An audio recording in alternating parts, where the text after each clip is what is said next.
ఈరోజు మీ ముందుకు అతి తక్కువ బడ్జెట్‌లో ఓపెన్ ప్లాట్ మీ ముందుకు తీసుకొచ్చాను. ఈ ప్లాట్ వచ్చేసి ఎక్కడుందనుకుంటున్నారా? రామోజీ ఫిలిమ్స్ నుంచి కేవలం 2.5 కిలోమీటర్ డిస్టెన్స్‌లో అబ్దుల్లాపూర్ మెట్టులో ఉంటుంది.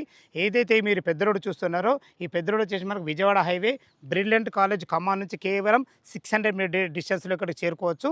మనకు ఏదైతే వెనక బిల్డింగులు కనబడుతున్నాయో టోటల్ వచ్చేసి మాకు బ్రిలియంట్ కాలేజ్ బిల్డింగ్స్ అవన్నీ దానికి ఆనుకునే ఈ ఓపెన్ ప్లాట్ ఉంటుంది. జీపీ లేఅవుట్ అయినా సరే క్లియర్ టైటిల్‌తోని మీ ముందుకు వచ్చాను. ఇక ప్లాట్ వివరాల్లోకి వెళ్ళినట్టయితే 150 గజాలలో మనకు వెస్ట్ ఫేస్‌లో ఉంటుంది. 30 ఫీట్ వైడ్ రోడ్‌తోని ఉంటుంది. 22.5 x 60 డైమెన్షన్‌తోని 150 గజాలలో ఉంటుంది. ఇక దీని రేటు చూసుకున్నట్టయితే కేవలం 12,000 రూపాయలు గజమే చెప్తున్నారు. ఓనర్‌కి అర్జెంట్ ఉండడం వల్ల ఈ రేట్ పెట్టడం జరిగింది. దయచేసి ఈ విషయం గమనించగలరు. మీ క్యాష్ కండిషన్ బట్టి స్లైట్లీ నెగోషియబుల్ కూడా ఉంటుంది. ఈ విషయాన్ని కూడా మీరు గమనించగలరు. ఈ ప్లాట్ లొకేషన్‌కు రావాలన్నా దీని గురించి ఇంకేమైనా డౌట్లు ఉంటే డైరెక్ట్ పైన ఓనర్ నంబర్ ఇస్తున్నాం కాబట్టి ఫోన్‌కి ఫోన్ చేసినైతే ప్రతి ఒక్కటి క్షుణ్ణంగా చెప్పడం జరుగుతుంది. మా నుంచి కానీ ఎవరి నుంచి కానీ ఎలాంటి కమిషన్స్ ఉండవు. దయచేసి ఈ విషయాన్ని గమనించగలరు. ఏ డౌట్ ఉన్నా ఓనర్కి ఫోన్ చేయగలరు. మా యొక్క మనవి సదా మీ సేవలో అంజయ్య. తిరిగి మరొక వీడియోలో కలుద్దాం ఫ్రెండ్స్. Thank you. ధన్యవాదములు.